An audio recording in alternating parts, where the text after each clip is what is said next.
आज की वीडियो में हम जानेंगे हिंदी ग्रामर के अलंकार के बारे में। तो शुरू करते हैं। अलंकार। अलंकार का अर्थ है आभूषण अर्थात गहना। अलंकारों के प्रयोग से सुंदरता बढ़ती है। जिस तरह गहनों को पहनने से नारियाँ सुंदर लगती हैं, उसी तरह अलंकारों के प्रयोग से कविता सुंदर लगती है। अतः कविगण अपनी कविता में अलंकारों का ही प्रयोग करते हैं। अलंकार की परिभाषा। जिस साधन से कविता के सौंदर्य में वृद्धि होती है उसे अलंकार कहते हैं। अलंकार के भेद। अलंकार के दो भेद हैं, एक शब्दालंकार एवं दूसरा अर्थालंकार।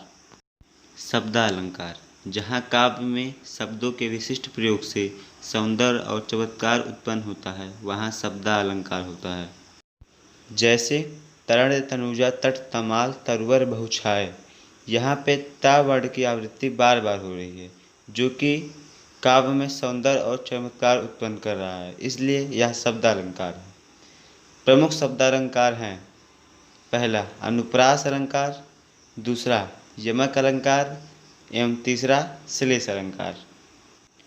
आइए देखते हैं शब्दालंकार के अनुप्रास अलंकार के बारे में। कविता में जहाँ समास ध्वनियों, वर्णों अथवा अक्षरों की पुनरावृत्ति होती है, वहाँ अनुप्रास अलंकार होता है। जैसे कूकै लगी कोयले कदम बन पे बैठी फेर, यहाँ का वर्ण की 3 बार आवृत्ति हुई है, इसलिए यहाँ अलंकार अनुप्रास अलंकार है। दूसरा यमक अलंकार। जब कविता में किसी एक शब्द का एक से अधिक बार भिन्न भिन्न अर्थों में प्रयोग हो, तब वहाँ यमक अलंकार होता है। उदाहरण, माला फेरत युग भया फिरा न मन का फेर, कर का मन का डार दे मन का फेर। देखिए यहाँ पे फेरत का 2 अर्थ निकल रहा है। एक फेर मतलब हेरा फेरी और एक फेर मतलब बदलना। श्लेष अलंकार। कविता में जहाँ किसी शब्द का प्रयोग एक ही बार होता है परंतु उसके अर्थ एक से अधिक निकलते हैं, वहाँ श्लेष अलंकार होता है। उदाहरण, चिर जीवो जोर जुरे क्यों न स्नेह गंभीर, को घटिये वृषभानुज वे हलधर के वीर। यहाँ पर वृषभानुजा एवं हलधर के 2 अर्थ निकल रहे हैं। एक वृषभानुजा मतलब बैल की बहन गाय, और दूसरा वृषभानु की पुत्री अर्थात श्री राधा रानी जी। तथा हलधर के भी 2 अर्थ निकल रहे हैं। एक हल को धारण करने वाला अर्थात किसान, दूसरा हल को धारण करने वाला अर्थात बलराम दाऊ।